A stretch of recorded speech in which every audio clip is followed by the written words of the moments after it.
Episode 29 of the Back of the Class podcast. Before we start off this week's episode, I'd like to say huge thank you to our sponsors, the Ball Griffin Inn, the Pitchside Pizza and Grill, the Members Foods Credit Union and VIR Electrical. I'm Glenn Anderson. I'm Ben Hannon. And this week we're joined by Pierce O'Leary. Big Bang. What's happening, lads? Thanks a lot for coming in, Pierce. How are you? No problem. All good, lads. Good, yeah, not bad. Fair play to you for coming in. No worries. and shout out to Imperial for sorting us out with the caps. Still haven't got mine. I'll give you one I'll after get this. you one with texting. You actually there. I've never really seen you wearing caps. I can't round the old here, you know what I mean? Quick, you have gone. Yeah. I don't wear them myself. Where'd you get the name Big Bang? That's the first thing. Don't ask. My next door neighbour. Was it? Was it? Yeah. How'd that happen? Just from just boxing. Just when I was like, as a kid, I was obviously home people and whatnot, but all of a sudden just got a ring. He said Big Bang, and that was it. Just stuck. Like, You just took it on then? no, I didn't take it on. Like, it was being put on me. Yeah. Like, I was like straight away. I was like, fucking hell, this straight away from the get-go then, do you know what I mean? And just went over with that with time, then just came my name. I Yeah, well, guess. there's another Big Bang, isn't there? Yeah, the Zhang, isn't it? Zhang. You fought and Zhang, the undercard. yeah. What do you think about him? Like, deadly, yeah. I was there that night. You fought on the undercard himself. It's only one He Big hasn't Bang. got a blade of English though, has he not? No, he's terribly. I tell you, that night, the whole stadium, I don't know, it was in the O2 or Wembley, the whole stadium, it wasn't full of English, it was Irish and Chinese that was in that stadium. Wasn't it? The Irish were there for you, and then when you left then, it was just Chinese that filled the stadium. Actually, like, yeah, he had a lot of support, like, being in London, like, obviously from China, but he had a lot of support over. He's big. I think there was like the normal chairs. Yeah. I was getting medical after the went in. You go and see the doctor, and you pass the medical to whatnot. But he's in front of me, and my God, he was sitting down. I think he was the same size as me sitting down than I was standing up. I'm like, oh my God, the size of this fella. He's huge, enormous. Yeah. See the hands on him. I mean, like, you say people with hands are shovels. This fella had hands like diggers. Would you jump in with him? No, he wouldn't. No way. He was fighting Joe Joyce that night as well, wasn't he? And he flattened Joe Joyce. Has he He fought flattened him. I don't think he's fought Parker yet, has he? No, Joe, he did, no, so has he? fought Parker, yeah. Oh, I don't know. I don't don't. think he It has. probably did. I'm not too I think it sure. was after Joyce he fought Parker. Who won that then? I think he won. I'd say Yeah. Big Bang. Didn't Parker not fight Wilder? Yeah, And Bet Zhang Wilder. fought the both of them. Zhang fought Wilder as well, didn't he? Zhang. Oh, would say I one, yeah. want to argue it because I don't really know much Yeah. about that. Do you not watch much boxing or not? No, I did watch it, but I only watch like good fights. Not saying like Zhang's not a good fighter, but it's like, it's heavyweight. He's heavyweight, It's kind of like out my. You don't need to worry Yeah, about that. Yeah, I wouldn't be really a big fan of it. Yeah, you wouldn't really Like- learn on of it either. Yeah. It's slow. It's not more. Like, I'd rather watch from super middleweight down towards probably featherweight, where it's more action. Yeah. It's more excitement. It's more like Faster. this guy. Yeah, it's just a faster tempo. Where the heavyweight, like when I watch heavyweight, I just watch it because it's on the big cards. That's Yeah. pretty much it.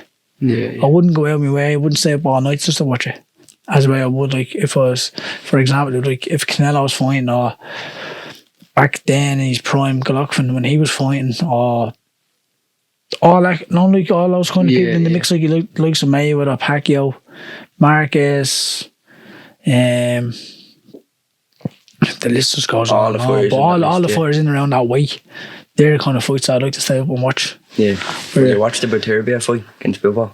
Yeah, I watched that. Well, yeah, I watched that because that fight. Like, I thought everyone's saying Bivol won that fight, or it could have gone either way.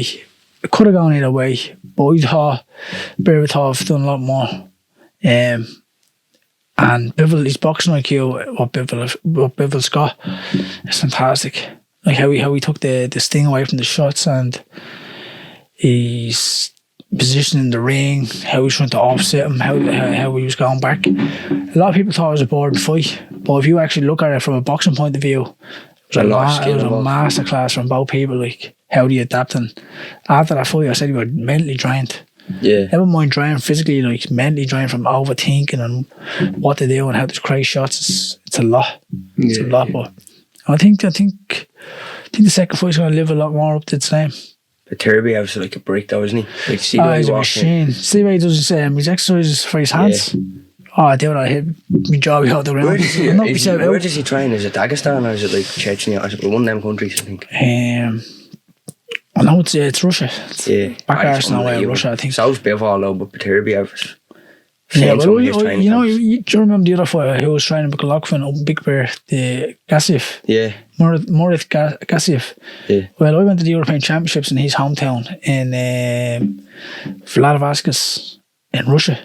And I mean, when I mean the back of nowhere, this is like this is like Dagestan. This is like mountains around you, and you're in the middle of nowhere. You're in the village in the middle of in between mountains around you. Not much going on. Place derelict. It was grimy. It was rotten, horrible. It was how people have a society of living there and going to work and doing the 9 to 5s or wherever they work over there. But just wasn't really a nice lifestyle. Like, you wouldn't be like, you know, are you going back? We were there for 2 weeks. And fuck me, man. They couldn't wait to go home. Couldn't wait to go home. Now, the good thing about it was the experience of the other fighters in other countries, and you're mixing and you're kind of training every day and you're learning, you're sparring, and kind of what you're doing boxing over here, you're doing it over there. And even when you're like, it was nice walking around and seeing the country. It was that was good, and we've done a few tours and whatnot, but hearing the history of that town, which is an old Georgian region, and then Russia took over. Like, he went through some shit, and I was like, fuck, this is crazy. Yeah. This is nuts. And then... Could you see the difference in their fighting and training and even the way they... No, you could. You could and you couldn't. Like, it's like that kind of style of boxing is over there. And, like, it's like the Soviet Union. Like, so all the past Soviet Union's countries, the likes of Ukraine, Belarus, Russia, obviously main one. Azerbaijan, Uzbekistan, all them. They all really have the kind the same style of training, really. You know what I mean? Because at once they all train together. Yeah. And now they're all separate. They all still continue doing their own kind of training, but very similar as the past. Nothing has changed, because what worked for them has worked for everyone else as well. So they've just really doing more reps of it. Yeah, same plan with more reps. Yeah. Brownies, how I got there was that Gassiev, when I seen him train, he was enormous. He was huge in person. I didn't think he was that big in person. I said, what the fuck? And he was a cruiserweight at the time as well, which is... Who did he fight? Bellew. Sorry, he didn't fight Bellew, I don't think. I think he was in the same weight as Bellew. And Bellew was big, but he's bigger. Now, I don't know whether he had extra weight on or whatever, or walks around very heavy, I'm not too sure, but he was huge. And I said, so, Jesus Christ, man, he's not even a heavyweight. Imagine heavyweights towards him. Yeah. And then I seen Zhang, and I was like, wow. No. Humans. Yeah. You know what I mean? Fucking, that's scary stuff, but he's a gentleman. Really nice bloke. Did you meet him, Yeah. Sitting in the room. Yeah, were you talking to him? And I think got much English to talk. He's English. He's a communicator. He's communicator, like / manager was beside him. Yeah. And obviously he's seen Big Bang on my tracksuits and before tracksuits, and he was like, "Oh, you Big Bang as well?" I said, "Yeah, I'm on." That's what I was thinking. Like, that'd be a mad experience meeting someone with the same name as you. Like, it was good though. He's supportive in a. Well, the vibe I got on him, he was supportive because he couldn't speak English. He couldn't say, "Oh, well done, I'm following you all the way," but he was like very happy and very smiley, and he was showing a lot of emotions, like in a way of that's what I see. being happy. Like he doesn't do much like smack talk on any of the press conferences or anything. That's why I'd say a lot of people like would underestimate him, but when you see him in the ring, he's a totally different person. Yeah. If you didn't know he was a boxer and you seen him like talking on the press conference, you'd be like, this fella's a big friendly giant, like till he goes in and hits you. Backhanded all over the room. Do you stick around after your fights? Do you go out and watch any of the other fights? No, just get out of the arena, just bounce straight away. It depends. The last one in Belfast, I had to stay back, which obviously was the main event, so I had to stay back anyways to do drug tests and whatnot. And then after that, we went back to the hotel. Sorry, went back to the after party, which was I get to get on a pub. And we went back there. So when I got back there and left the rain and stuff like that, so it was time to go home really. Yeah. And then went back to the hotel, had 2-3 drinks there with everyone just to celebrate, and then went to bed. I remember, I don't know if it was the first time we fought, but it probably wasn't. I think you were on the undercard, Mick Conlon. And we drove down for that one, so I think we drove an hour or something down, and you knocked your man out in about 40 seconds. You're like, that was quick. Like, yeah, that was down for 40 seconds. Yeah, I mean, it was Conlon fighting there. I think it was Lopez. Yeah, I think it was a Mexican fella, yeah. I don't know, actually. No, it was Lopez. It was a Mexican / American.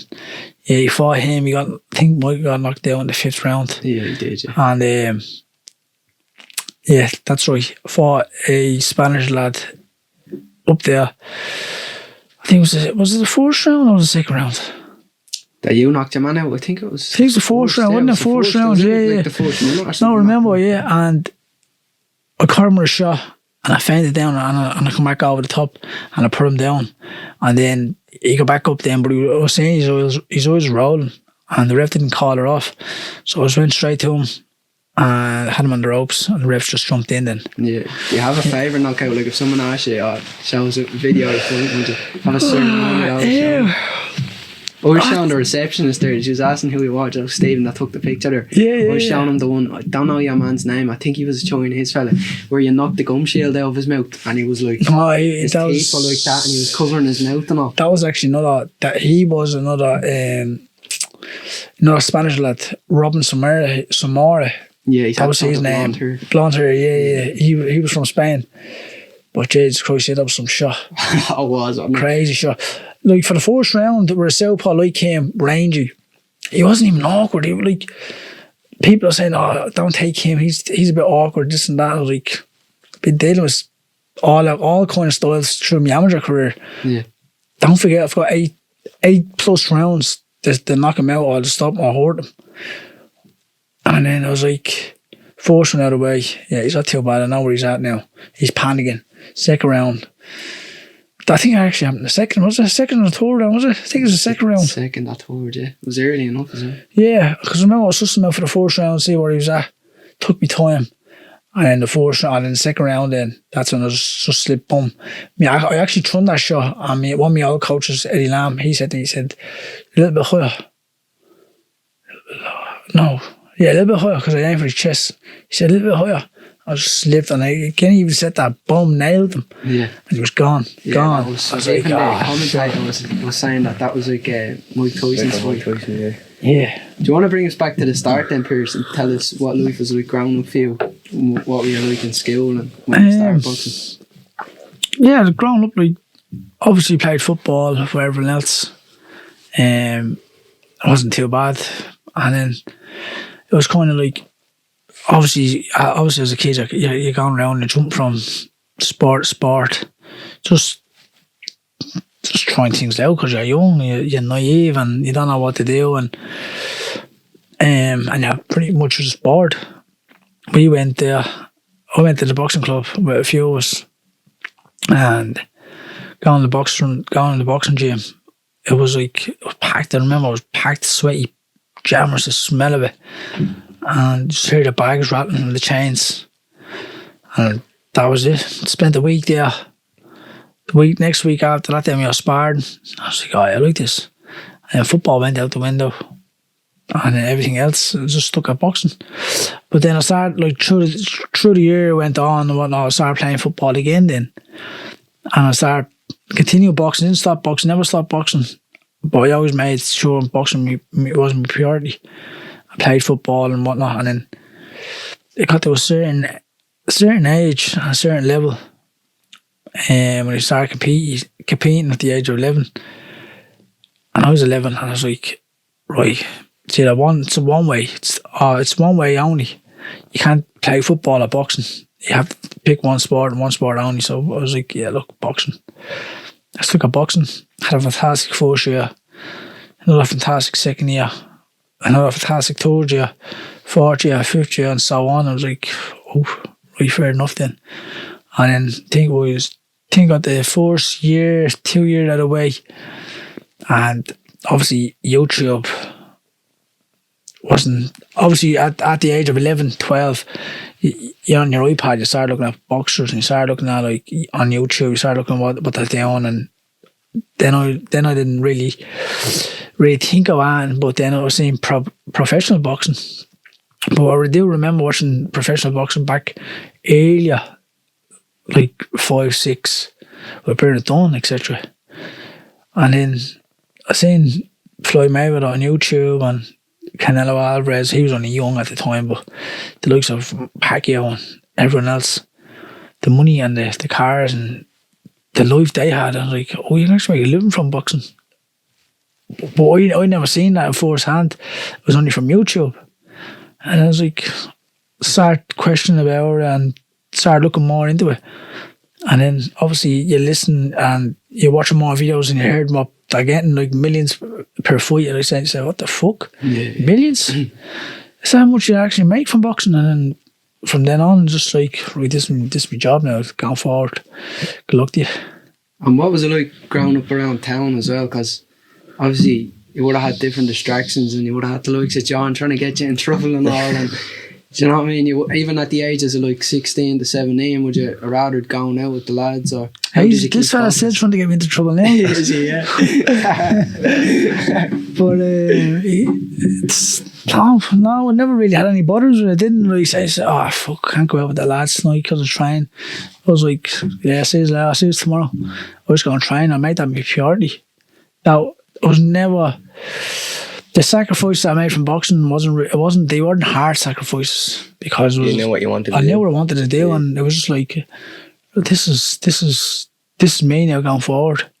And when I seen fucking, obviously Sharva, you live in Sharva and all the flats and not the flats, the houses, and you see everything else and whatnot. Then when you go onto YouTube, you see all the fighters and you see what they're living in them houses, you say, what the fuck? Yeah. This is crazy. And then when you look at from where some of them fighters come from. We are, like, and then over time, then you start seeing backgrounds of fighters and they come from the same place. Yeah. And obviously, they just had a dream, and obviously they would have seen a lot more of professional fighters over there firsthand than what I did. But it can all relate. You know what I mean? It can all relate, and it's when you see them coming from where they came from, and you look at you where I come from, then and then say to yourself, like, it's out there, it's there for the taking. There's no, the only reason how they got it was because they worked hard and just stayed at it. And the biggest thing is just discipline. Yeah, discipline over motivation. That's what you say. Yeah, literally, like, it's. What was it like in school then? Because obviously a lot of people have teachers or doubters or saying, skill. You can't make this happen, you're going to have to make sure you do well in school and this and that, and try to doubt you and tell you it won't happen. But how did you sort of keep overcome that? Yeah, how did you keep that tunnel vision? It's just pretty much just going, like, obviously I went into school every day and whatnot, but I couldn't be arsed with what everyone else thought, to be honest. Do you know what I mean? Like, it's just days I was going to school, like, and probably falling asleep or putting the head down because I'd be up training that morning before school. Yeah. Do you know what I mean? So like Floyd Mayweather says, what was it like, after school or before school, you used to have the boxing tapes on. And you used to never do his homework because you were just looking at the boxing tapes. Yeah, like, it's like, I never really wanted to be in school or finish school or anything like that, but as the years went on, I got older and wiser. It actually gave me discipline and routine skill did. Sorry, boxing gave me discipline and skill gave me the routine. And I put them together, and it was kind of like right up before school, train, go to school, come back, chill, little sleep, train again, come back and go to sleep. That's what I done Monday to Friday. That was me. And third year I came, I was like, oh yeah, I'm finished school next year, lovely. Third year I came, finished third year. Little did I know, going to the future, 6th year. Then I done a leaving cert. I was like, oh, fuck, what did I do? I'm doing a leaving cert here. Didn't even realise, but it was like the freedom of the routine that I had from boxing and staying in school, which is nuts, like, because I never in a million years said to myself, oh, I'm gonna finish school. It wasn't in me. I didn't do nothing. Do you know what I mean? Yeah. And I was like, because everyone, me and him, we always hung around with people that was older than us. Yeah. And they were either in trouble or out of school or in fuss. Yeah. So back that time, they were all getting paid in, 46 quid a week. And I was like, yeah, fuck it, we're going to go there and do that as well. Do you know what I mean? But and then obviously with time went on, time changes, and I just didn't really even be arsed about it because there's so much involvement in boxing then, and it took all my life. I didn't even get to go out really no more. So I didn't know what anyone else was doing then. I came to a certain point, I didn't know what anyone else was doing. I was just like, right, it's boxing only. On the weekends, probably chill out, or else probably act about with everyone else. Like, but come Monday, I knew I was back in school. Or come Sunday, I knew I was back in school for the Monday. But I also knew I had to get up early in the morning to go and train and run. So that was pretty much it. And did you have any favourite subjects in school? Talk to? Yeah, maths and business, did you? Yeah, maths and business. I always knew it, right? If you understand business, right, we do very well here. Yeah. I took that from first year, right on through. I was always good about numbers and stuff like that, and I was saying, right, this is how this all works in. And that's pretty much it. And now it comes into the day-to-day life. Yeah. And what was your amateur career like? Obviously you're talking about going away in the fighting in the Europeans or in that village in Russia or whatever. To be honest with you, it was good. It was really, really good. Yeah, again, I got to a certain point in my amateur career, and I was like, I don't really want to do this no more. Were you working towards that, like Europeans or Olympics? The Olympics never really stuck to me due to my style of fighting. It didn't really suit me, my style. It was more like for the pros, and obviously came 15, 16, Spartan pros, elite pros, like, and giving them a bane, and if not hurting them very bad. And the coaches come out to my coach and he say, he'd suit the pros very well. And it was always in my mind to make a lot of money in boxing. And I didn't give 100%, not that I didn't give 100%, but I didn't really focus towards Olympics or towards major tournaments that I should have. Do I regret it? No, because it's here I am now today, do you know what I mean? So I just think, like, as the amateur, as my career went on, my style changed, I got bigger, grew, and I'm glad I did, because now, like, when I went pro straight away, and it was like taking duck to the water. That's how easy it was. It wasn't. You look at most people now that's gone pro, can't even sell tickets because the style of fighting doesn't suit the pro, doesn't suit the pro game, and they're struggling. And then they're thinking as well, fighting like journeymen, and they're trying to find other ways around it. Yeah, and now the snooker's really, do you know what I mean? So I was kind of, I had a fantastic amateur career, but my main thing was golds and world championships. That's and make a ton of money. That's especially for Turkey. I'll actually go there now down the Riyadh season. That's serious money too. Yeah, serious. Yeah, well, we were meant to be on a card there, and the Eubank Bank card. Yeah. And that fell through on us. But that was a big fight. That would have been great exposure. But obviously, better things maybe come before that in Dublin myself. So. You'll definitely be on another one of them cards. By the end of the year, probably not this fight, my next fight, 100% I'll be on. Sure, we can see a headline on one of them very soon. Yeah, hopefully. And the money that's to be made there, like what is it, like 100 million every nearly. The main two are getting, isn't it? We have to discuss numbers, but what was it like transitioning to pro then from amateur? Was it much of a difference, or were you sort of doubting yourself? No, that's what I'm saying. Even when I went, it was like night taking the duck to the pond. Literally, like piece of piss. Yeah. No, like the only thing that I did feel different was the gloves. The gloves, like nothing in the gloves for sandwiches. But the way you have your hands wrapped and stuff like that, I was like, oh, this they tops. But then when you get in a dig, you can feel everything. Yeah. Do you know what I mean? But you get used to it, and the style now, like even through every camp, I'm always finding something different to adapt to. And that's the sport we're in, when we don't stop learning. Do you know what I mean? So you're always trying to get the best of the best over each camp that you do. So when you go into the fight, you have every angle covered. And how did you adapt to training over in Liverpool then as well? When did you move over there? I think there's a I was in London. I was living in London and living over a pub. And I was there for 2 years. And was this for your first fight you went to London? 2 years. No, that was from me third fight. Right. Yeah. Went and I'd never been in London before. And I said to myself, what the fuck? This is London. Yeah. Yeah, been in London, driving up Bladen, Piccadilly Street. Oxford Street, beside Piccadilly. And I said to myself, oh my God, this is real. I thought this was all fake. Yeah. Looking at the buildings, no miss, mate. I swear to God, I was like, saying to myself, this is all fake. Looking at the buses and taxis. Couldn't believe it. Yeah. And then actually come back down through there, back onto Piccadilly Circus, and you know all the billboards. Yeah. They were all up on the wall, and I just took a Snapchat. I said, anyone want a game of Call of Duty? And they're like, yeah, I'll be on later on. And I was like, mate, I'm in late London, you might come before. It was like, what are you doing over there? But why I done the picture was because the Call of Duty game, you got the Piccadilly Circus map in it. Yeah. And that was exactly like identical of where I was. And I was like, saying, what the fuck? This is crazy. And then you're walking down the Thames and you're looking at the Eye and the Big Ben and everything else like that. You have Covent Garden, and I was like, fuck, I'm living the dream here. Yeah. And then so with time, you kind of say, all right, time to touch on here. And I wanted to stay there. I wanted to live there.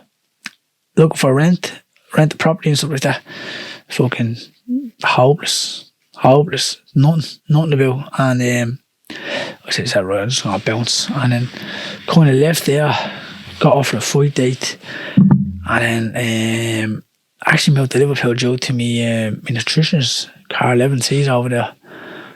I'm moving to Liverpool with Joe and Dick and whatnot. Best thing I ever done in my life. Is it? Why did you make that transition? Do you not think there's enough, like, it's better for the name and the fights and all, isn't it? There's not much going on in Ireland for pros now, is that? Why did I move to the UK? Yeah. You got it. Yeah. It's like you're chasing that dream. Everything's all over there. It's over the other side of the pond. It's like your promoters. Everything's all over there. There's nothing over here. Nothing. It's hard. The good thing about it is you go there, build a name, come back, and you have your brand in. Yeah, exactly. And then smash it down over this side, which would be the plan B this year. But over there, that's where it is. Where the trains are, where the boxing is. Ireland's small. There's only so many boxers here. Yeah. We're over there. You're getting them everywhere. They're coming from all sorts of countries just to come over to the UK and get sparred. You know what I mean? So when we're over there, we're getting the best of sparring. Yeah. And it's tops. And did you have your kid before you moved? What was it like, sort of moving over there? Yeah, I did. Yeah. No, sorry, no, she wasn't born yet. But when I was over there, like in the middle of her all, she was born. Do you know what I mean? Yeah. And I think I only spent 4 or 5 weeks with her. I went back to camp for about, just short COVID, I went back to camp for about 4 months. About 4 months it was, yeah. Couldn't get back. And if I can't get postponed. And I was like, yeah, when am I bleeding fine? And then I think it was, so I went back over there in October. So I go back. I think I got back to Dublin until February. Yeah, until February. Yeah, first it was a sick weekend in February. I got back, and then that was it. I was like, fuck that, I'm doing it again. Yeah. And it's beyond closed doors as well. But it's all just building resilience for you going forward, do you know what I mean? Yeah. All the hardship and whatnot, but it's tough. But I think a lot more tougher things are going to come towards me, so Yeah. just all resilience is the way I look at it. And how do you adapt to like going from like training non-stop over in Liverpool to coming back over here then and adapting to training over here? I only had that conversation with someone today on the phone. Like the difference in fighters and stuff like that. See, for me, my training's not here. My training's in Liverpool in the UK. Yeah. So when I'm back here, my thing or my advice to do is don't train. Don't train, stop trying. Just enjoy yourself, enjoy your time at home, enjoy your time with your family. That's it. Yeah. But I'm the polar opposite. I'm like trying Find twice that a hard to day. do. I'm no balance. It's one of the hardest things I ever tried to do is balance. Can't get it. Yeah. And it's like you train in the morning, they going through, do your day-to-day life back home, and then you train again then. So the day-to-day life takes everything out of you, anyways, regardless. It's just physically, mentally exhausting. You can't do it. And came to the realisation that if I don't do it now, it's just going to be a big, massive burnout. And I'll end up just playing, flopping off for a while. So it's just really about balance and trying to find that balance now, which I'm in the middle of doing. So yeah, hopefully get this sorted, like, so I know what to do next time, you know what I mean? And when were you first signed with Frank, does Frank run Queensbury Promotions? How does that? Yeah, he runs that. Yeah. Yeah, he runs. That's his company. He runs that. Do you remember your first sort of fight under him? Yeah, it was that. There was the first fight in Wembley there with that Robinson Mora. Oh, was it? Yeah. Was it that one? That was for the belt. No, I think it was the other one. Sorry, that was for me belt. That was I was defending me belt. I won the fight beforehand, and no, sorry, I'm lying. Robinson Mora was my first fight. After that, then was the WBC silver. WBC International, which was the O2. Then that then was the one that you were at the Ken Gardner fight back in Wembley. Then I was in the O2 as well. Oh, were you in the O2? Yeah, I was in there as well. Yeah. I remember when you won the belt. What was the feeling like? What was it? Was it a full circle moment fight? No, not really. No. No, you knew it was coming. I knew it was coming, but I was like, yeah, like what's next? You expected that from yourself, like? Yeah, I'd expect it. Yeah, and even like next fight and whatnot, it might be like it'd be a bloodbath, hard fight, like for the European title. But I'd be like, after once I win that, I said, right, what's next?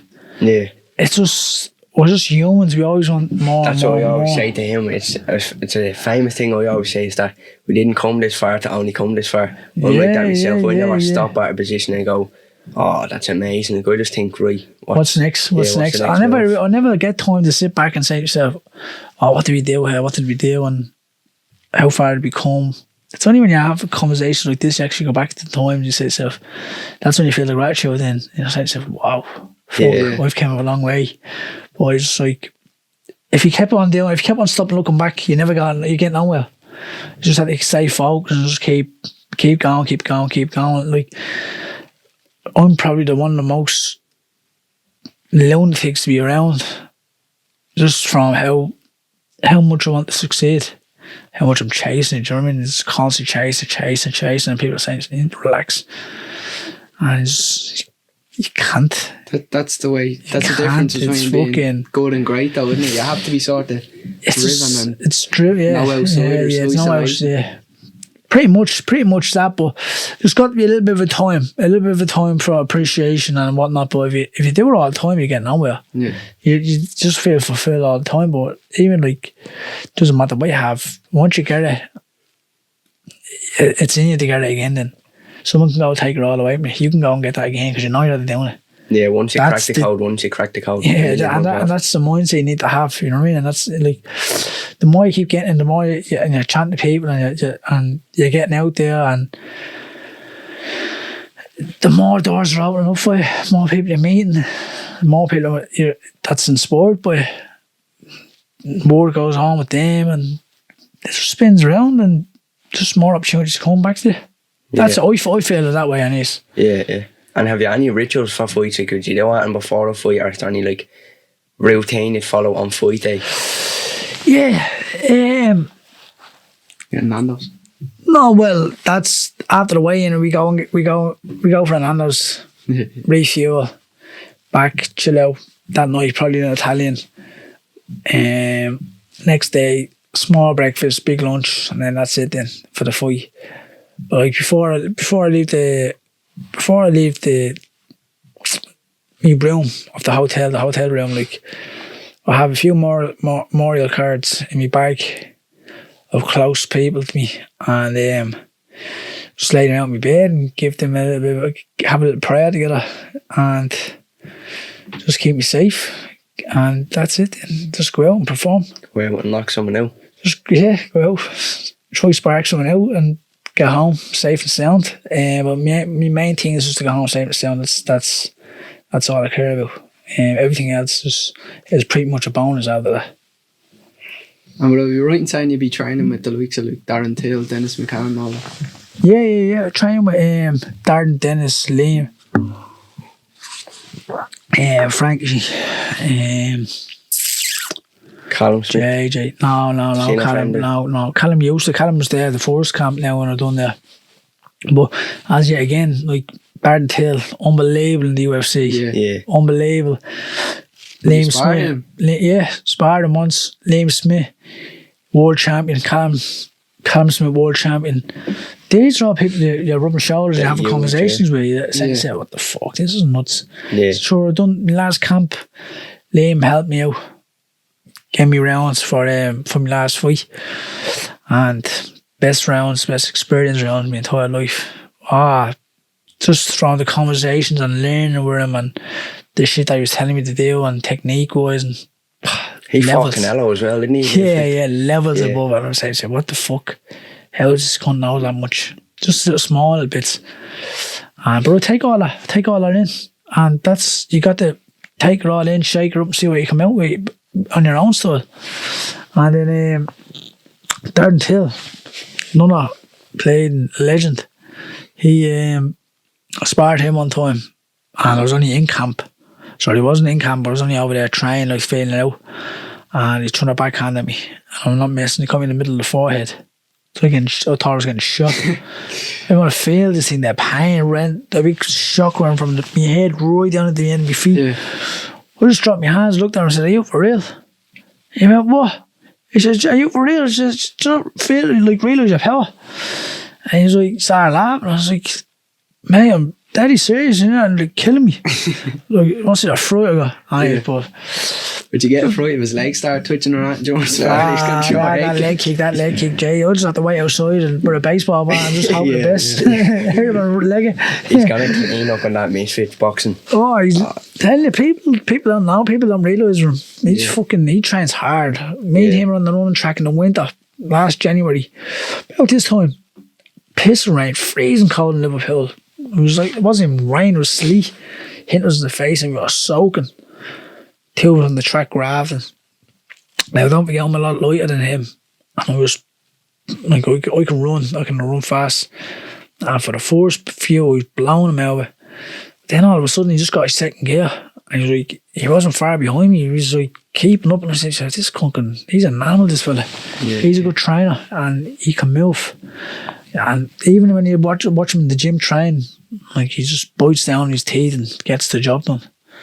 Yeah, he's starting. When you're in camp with these people, would you sort of be looking around saying, like, "Look where I'm at, I'm making it"? Like, or do you ever have a little full circle moment, whether it's getting signed by Frank Warren or winning? Nah.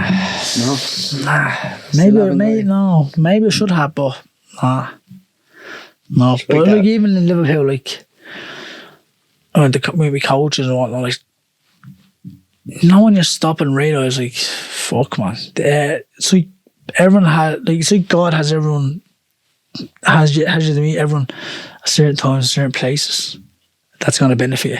Yeah. And that's what life is all about. It's being in the being in the right place at the right time, and he's just gonna excel. That's truly it, yeah. That's how I feel like that. But I don't really say, oh look how far I'm at coming here. This is great. Don't really. I do and I don't. Like even when I got a little rental there in Liverpool, 2-bedroom house, private garden, private gates. I was saying, so what the fuck? I'm actually driving in here, but after a while, like saying to yourself, yeah, I'm already here. Just right, what's next? Yeah. So you haven't buying yourself a brand new car, lovely car that you always wanted to have, and then the next door now pulling up with a blade and a Porsche 911, and I say to yourself, oh, I like that one. Your gratitude's gone. Yeah. From your own purchase and your own purpose, what you wanted to do. Then you're going for that car. And then you're going for that car and you're chasing. So it's just really like a snowball, just constantly chasing. But it's all about the journey, though. It's all about the journey. The best part. It's all about the journey. Like it's like you're looking back at your journey and say, how far am I coming?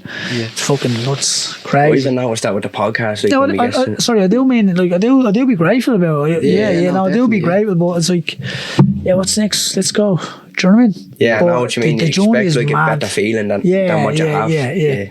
The journey is crazy. Wow, the journey is nuts. How far am I coming? Like, what's your mindset like a few weeks before the fight? What? Because you seem like you're really knuckled in, locked in, like you're really motivated, driven person, but you don't really talk much about it.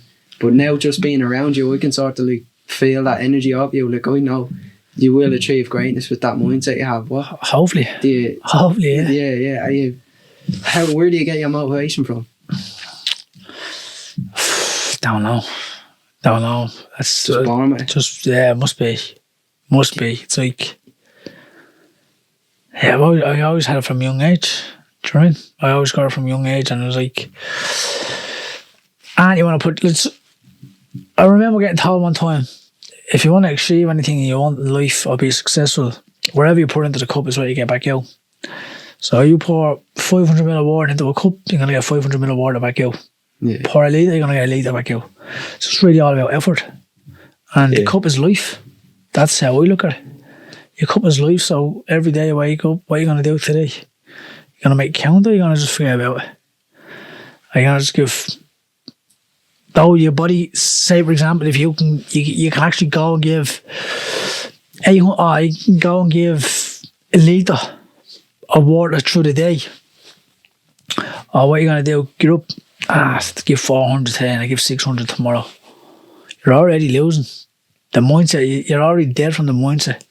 Where you just have to go up and keep on going. Even if you do try to give 100% and you only fill it up 80% up to 800 ml, right, fair enough, it's better than 400, isn't it? Do you know what I mean? Yeah, so little bits like that, it's just gotta, just how much you want it, really. And see, like with like a vision, would you, like when you started off professional, would you have had like an end goal in a vision, like as in like your definition of greatness, or did you not like set a vision and just put the work in and see where it goes, sort of thing? Did it change as you went on the journey as well? Yeah. So from the start you had a vision, we want to get here, and now right now. No, do you know what? No, actually, no, not really. No, it hasn't. Maybe it has, but in my eyes it hasn't. My end goal is still to be a world champion. Yeah. And then after a world champion, I want to be an undisputed world champion. And after doing that, I want to move up to another weight class and do the exact same thing again and up again. So I'm constantly fulfilling that cup. Level. Yeah. I'm never really being satisfied. And then that's just boxing. And obviously you got your financial goals and you got house goals and family goals and stuff like that. That's on another borderline, like which like.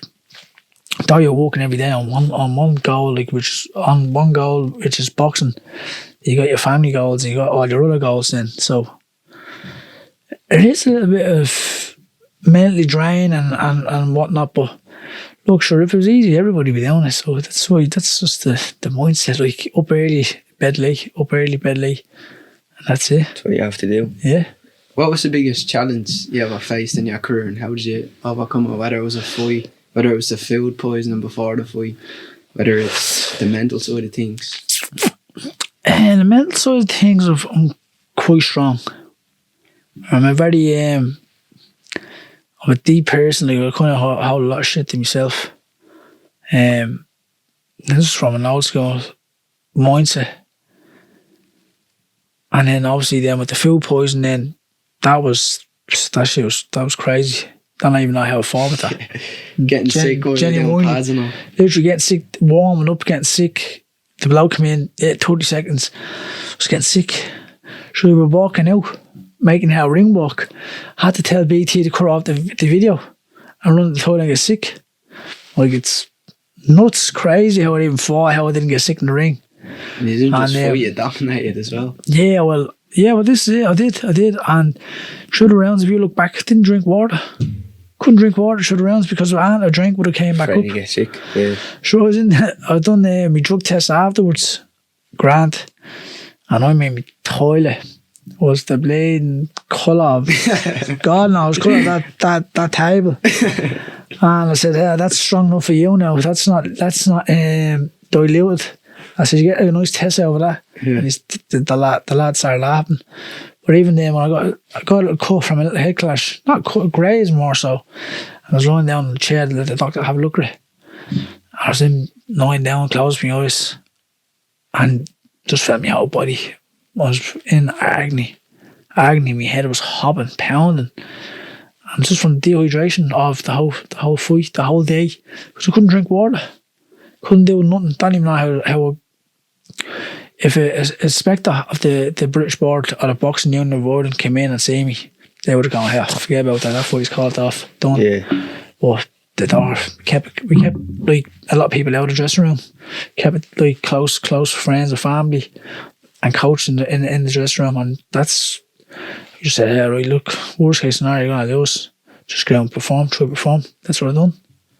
And see, every time when you were walking back to the corner, did you have to like fight demons when you were sitting down, like thinking, hope I don't get sick now coming out to this next round? No, it wasn't. It was like I was in the mode then. Once I got the first 2 rounds out of the way, I was in the mode. Actually started enjoying it then. Enjoying it. Well, I forgot, like, there's times when I nearly had him out on his feet, nearly knocked him out. But I just couldn't step her up a gear. Hadn't got it in me. Yeah. Every time I kept trying to like step her up and do like second or fourth phase attack, the sick was in my throat. So I literally had to stop, let him recover, let me recover, and then go again. Then, which is crazy. That's nuts of us. How do you deal with pressure before fights and even during fights? Because obviously you'd have a big crowd come to the fights, which is the whole area, and even more from Ireland now. And pressure. I don't know. Just don't feel it. Don't feel it. Just don't feel pressure. Don't feel like there's a need for pressure. Just go out and enjoy myself. Yeah. There's pressure. Like some people say, the pressure, a lot of crowds out there, a lot of noise, and a lot of this and a lot of that, and pressure from a fight. I think there's pressure in life, family-wise and stuff like that. Outside boxing is a lot more bigger than boxing itself, in my opinion. So it's like, it is what it is. I do it for a living every day, spar every day, pads every day. It's like, what difference is this? Why would add more? Look, there is some pressure, but not pressure the way people come on. Like, it's a lot of pressure, you know what I mean? Yeah. You're going out and you're just going to enjoy it. And just, my goal is to perform to the best personality there is. Pick right up where I left off in training camp. I just keep on dominating. And if we can do that, well, then I'm winning. No one's going to step in my way then, do you know what I mean? Yeah. And that's the kind of mindset I've got. But everyone has pressure every now and again, but if you let pressure dictate you before going into a fight, you're going to be crushed. You need to like put the pressure on pressure, if you know what I mean. I say, look, the way it is, the way it is with the old saying is pressure creates diamonds, and it's time to go out and shine. That's how I look at it. You seem like a man to have a few quotes. You like any quotes? I was about to say that one, actually. Pressure creates diamonds. Quotes. No, not really. No, this the man here, the quotes. He's got all the Do you quotes. have any quotes for us? He loves the quotes. Oh, right. You're one of them to put them up on the story. Yeah, on Instagram, he's all over it. What advice would you give to the younger generation person? Just work hard. Figure out what you want to do. And that's pretty much it. Figure out what you want to do, and just people say, "Oh, don't do this and don't test the waters with both feet." Just jump in with both feet, and if you get caught in the mud, someone's going to be help. It's going to be there to help you to get you out. And if you can't swim, someone's going to help you swim. So you got to learn how to swim. So that's pretty much it. Just figure out what you want to do and just go head in on it. And would you be big on like manifestation and all that, or do you not believe in it all? No, I do believe in it. Yeah, no, I do believe in it big time. That was one of my main keys as a young lad. Well, 16, 17 was just write down my goals. And it's funny because I used to write down my goals and I'll have a visualise on what I want to do and what I want. And every time I was on the process of doing that, there's someone who was like, say for example, my coach, he'd always argue and say, no, you don't need to do this, coach, I do this here. But I was always like, no, I'm doing this and this is why I'm doing it. And then you kind of realise there's certain people around you that obviously, right, if I go pro, I'm going to leave the club. He can't train me no more, which is going to be a fucking hard thing for him to deal with and myself. So I need to go elsewhere. Where if I said amateur, I would have been sitting in the club still getting trained by him. But everything would have been okay. But I wanted to do what I wanted to do. Yeah. And I just had to do it. I felt like, because if I let someone else dictate me, even in anything, really anything in life, like say for example, someone say your routine is 4 o'clock, you have coffee. Yeah. Someone rings you, oh, I need to, hey, come with me, I need you. Or else, will you go and pick that thing up for me or whatever like that at 4:30? No, I can't. Oh yeah, I will, I'll do it for you. But yeah, you'll put yourself out of your way for your coffee. You have no coffee at 4 o'clock, do you know what I'm saying? Yeah, I get you. So just little things like that. It's literally just like put yourself first and make yourself priority and just say, I have to go and do this now. Yeah. Do you know what I mean? That vision was sort of planted in your head for a reason. So For a reason, yeah. What to do. Pretty much it, yeah. Like, whatever I do, if it's going to benefit me and my family, well, I'm going to do it. I couldn't care what other people's opinions are. Look, all you can do at the end of the day is take a voice off people. And if the voice isn't way up to you, not up to your standards, but if the voice isn't way up to you, what you want on no visualization, well then, hey, they're not really the correct people. Do you know what I mean? Like, I don't really like having people around me that says, oh yeah, that's excellent. Like, they speak. You like? I don't really like people around me that when they speak to you, it's like They don't tell you the truth, sort of thing. Do you want to tell you what you want to hear? Yeah.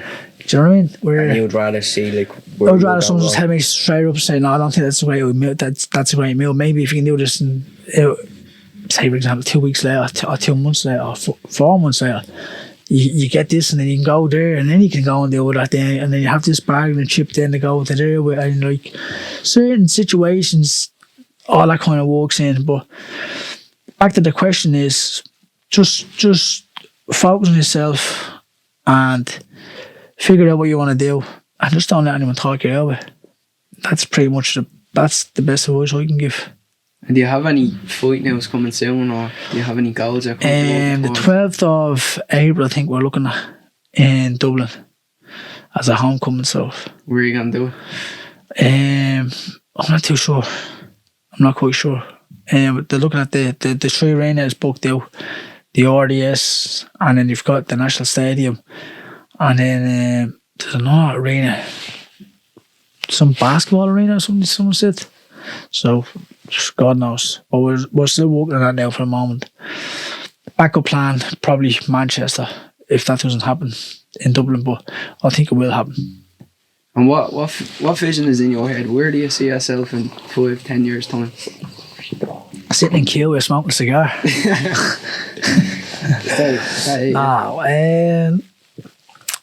Just don't know, mate. Just down the country somewhere, living a quiet life. After making it, after doing everything that I wanted to do. Are you gonna stay in any longer than you need to? No. And bounce when you? No, I'll just bounce. I'll give your readies up and then just invest them wisely and then just kind of just get us whether create a business or buy a business and go and deal with it from then on. You have the head well screwed on anyway. Yeah, you are very calm and humble. Like, you're a great person to be around. Like, just me, be me, isn't it? Really. Yeah. But that's what I want. That's what I like, and then not having to, as again, grow up and do something I don't want to do. Do you know what I mean? I'd rather just chill out and don't mean chill out because once that drive is in you of crying and want more and whatnot, it's always going to be in you. And when you stop at a certain age, and even when you retire from your career or whatnot, still be trying. I will still be trying. I'll be still doing something in a different. I'll be still doing the exact same thing in a different aspect. Different. Whether it's business, life, and like that. I'll be still doing the exact same thing, but I was just creating a new pathway for it. And that's pretty much it, really. Like everything else after that be a bonus. That's the goal. Deadly. Yeah. I think that's it. So thanks a lot. Thanks a lot and to know what, actually, when you won the belt, you had the homecoming in the Harbour Master. Me and my granddad obviously went, and I was pure nervous to go up to ask you for a picture, seeing loads of other people, and then I think it was your dad that was talking to me for a while about you and the amateurs, and he was like, just go over to him and all that. Yeah. Now here I am at doing a podcast with you. It's mad. That's what it is, mental. That's what I was going to say to you. Like, I do get like that sometimes on the podcast, like looking at people, I'm like, how do I have this person on? But then in my own head, then I do have to think like I expect it from myself. I had that vision. Of course, nervous pisses and all. I'll take it. Episode 29 of the Back of the Class podcast wrapped up.